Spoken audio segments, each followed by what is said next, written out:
Next, we have a presentation from 5E Advanced Materials with the NASDAQ ticker code FEAM and the ASX ticker code 5EA, a company positioned to become a vertically integrated global leader in boron.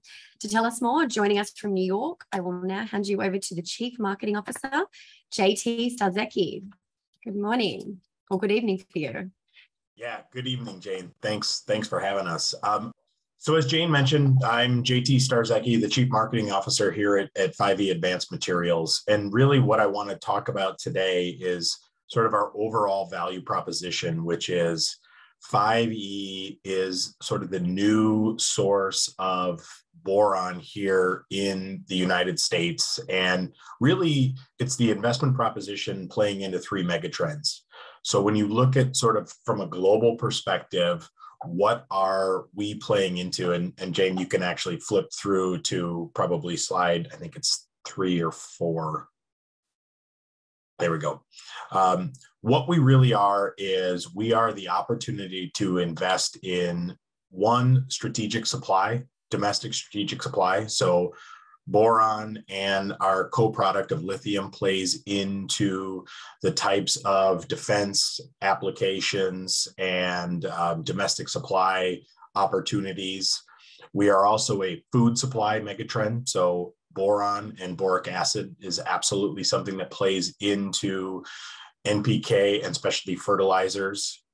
So we have the opportunity to play in the food security megatrend. And then, of course, decarbonization. So the opportunity to have boron and lithium play into all types of EVs, all types of wind and solar technologies. So really what we're talking about is we're talking about the opportunity to play into these megatrends.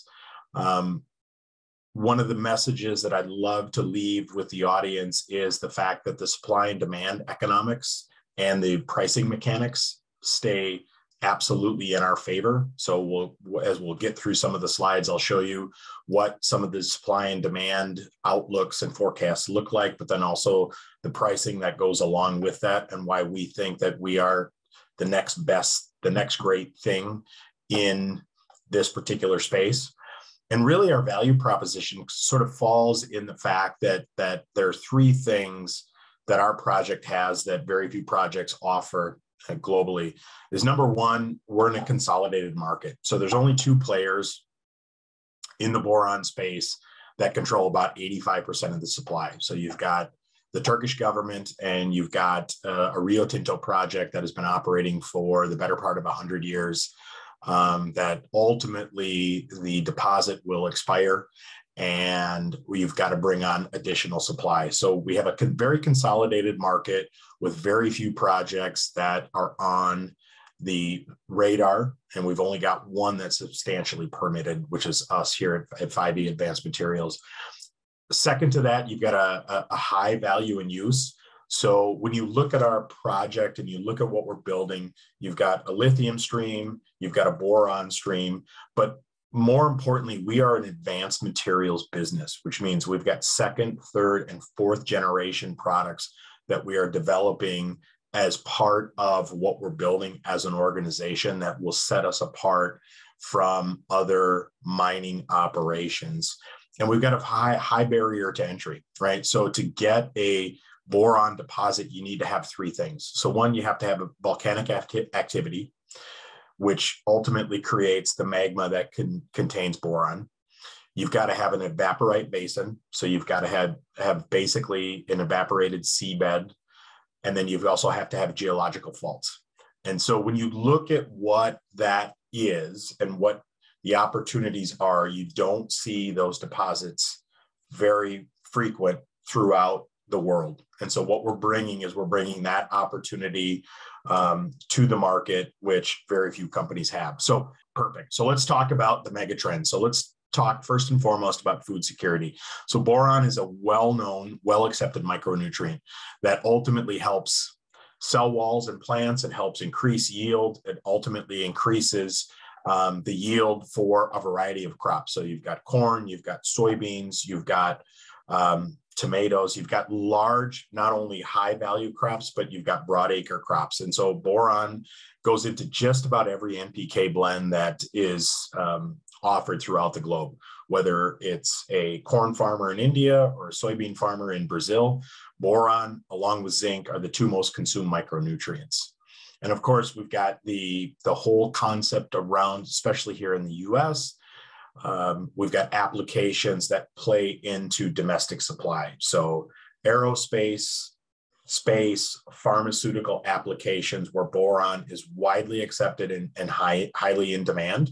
And then, of course, in the decarb space, right? So whether that's energy generation, whether that's energy efficiency or electrification, I think the message that we try and drive home with this particular slide is when you take a look at permanent magnets, you've got 2 parts rare earths and you've got 1 part boron, and one doesn't work without the other. There is no substitute for boron. And so we will absolutely fit into this whole decarbonization space. And then when you look at sort of the different sectors that we play into, we think that we have an absolutely world-class deposit and world-class project that that has a long mine life and will be feeding sectors that are absolutely starved for supply. So quickly, I'll get through. So for decarb, from a clean energy, clean tech, green tech perspective, right? Permanent magnets, as I mentioned, 2 parts rare earths, 1 part boron, right? It plays in anything from solar panels to the batteries that go into EVs, but also the ferroboron steel that actually will go into the construct of the car. And that has applications both in EVs, but also in vehicles that are in existence today. So we know that there's an absolute market for that. Food security. As I mentioned earlier, it's absolutely a space that we know that we can play into, and we're very excited about it. I personally have a background in specialty crop nutrients, and this is something that I'm excited to bring to the organization. We know that boron plays a lot of roles in precision ag. It also plays roles in crop, various NPK blends. It also plays roles in specialty fertilizer applications. You've got applications where boron is inputted with SOP, and it absolutely has a space in the food security application, if you want to move forward. And then, of course, something that is very big in the US, the secure of critical supply chains. So what we're offering is the opportunity to not only harvest a mineral that is well in demand, but we're also offering an opportunity, and there's another slide moving forward that will showcase how we actually cut steps out of the supply chain. So typically, boron is mined, it's shipped off to China. Well, actually, it's processed, it's bagged, it's shipped off to China. It's then processed into 2nd, 3rd, and 4th generation materials. It's then brought back into first world nations like the US, and then ultimately ends up in defense applications. And what we're simply saying is that we've got the opportunity to cut out those very, the strategic linchpins within the supply chain, and the opportunity to keep those materials here rather than shipping them off to be processed. Something that our chief technology officer is also, and his team are building, are different types of applications that ultimately would drive shareholder value. So things like pharma, cancer treatment, nanotechnologies, advanced materials. We've got, you've seen probably in some of our press releases, you've got some of the programs that we're working on with Georgetown University, and some of the new studies that we have out there looking at different battery technologies, how to make the battery more efficient, ultimately use more boron, which is something that obviously we're going to encourage, but there's a lot of upside. And so one of the things that we often talk about is what space are we going to particularly play in? And we have a hard time narrowing it down, but that's an upside. So we've got an opportunity to play in all these different megatrends. We've got an opportunity to play in all these different future-facing technologies. But ultimately, we know that from a mining perspective, we've got a large-scale source of boric acid and a source of lithium that we know has a home whether it's in the US or globally. But what we know is that we've got something that is substantially permitted, that we've got a small scale facility that will have mechanical completion by the end of the year, and will be commissioned in first quarter of next year, which ultimately means that we will have product flowing into the market with our commercial partners coming in the next sort of 4 to 5 months. So really quickly, and I am conscious of time, but it's a unique boron opportunity. We've got a duopoly supply market, as I mentioned earlier, 65% from the Turkish government, 20-ish%, it's actually a little bit higher, comes from Rio Tinto. The Turkish government actually has 73% of the world's reserve. So it's ultimately comes down to energy cost and processing costs, whether or not there's going to be more supply put into the market. Rio Tinto has been very upfront at the fact that their reserve is going to expire in 2042 after 100 years of operation. There's only 6 projects that are visible globally, and of those 6, only one is substantially permitted. That is 5E. We've got both federal, state, and county/local permits all in place, which is the construct that we're building under right now.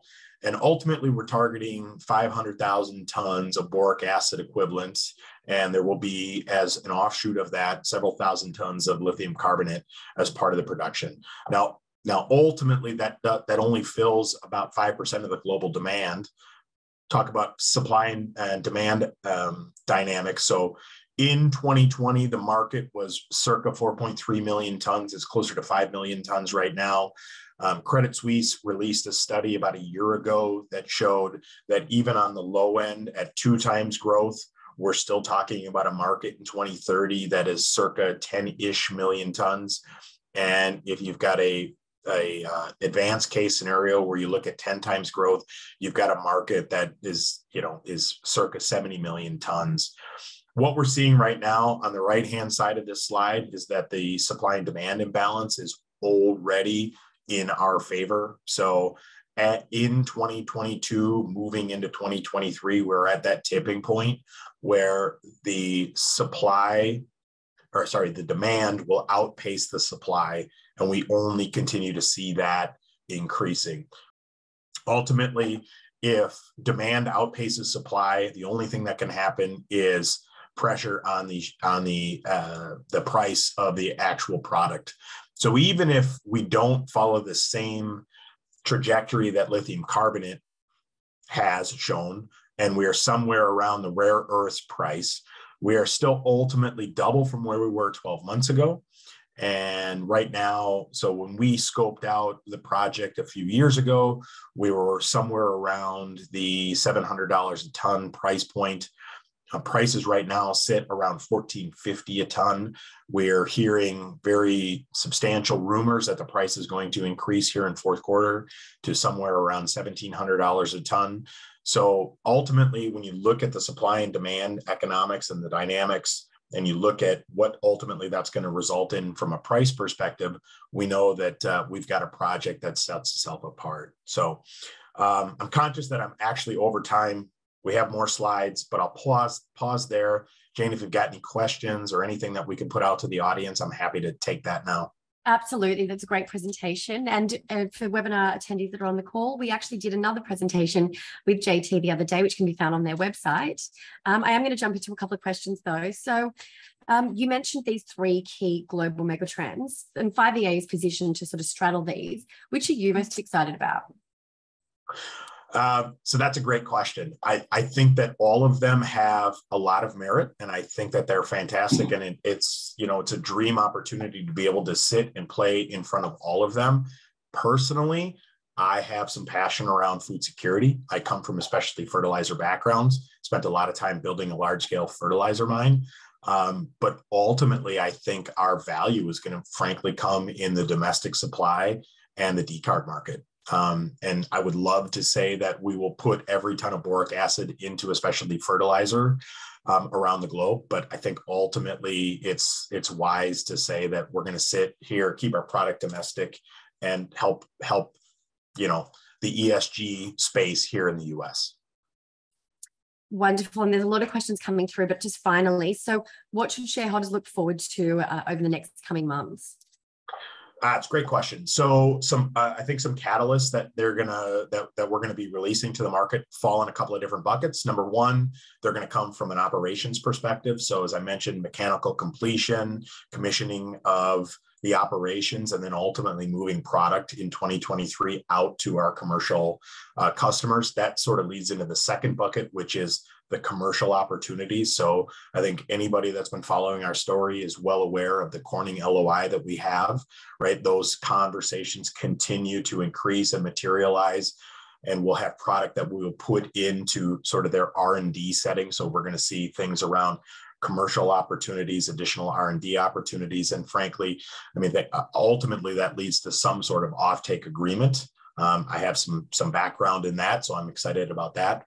And then, I think those are really the two buckets that it sits in from an operational and commercial perspective. So those will be the catalysts that'll come out into the market here in the coming months. Wonderful. JT, thanks so much for your time today. We look forward to hearing further updates. Jane, appreciate it.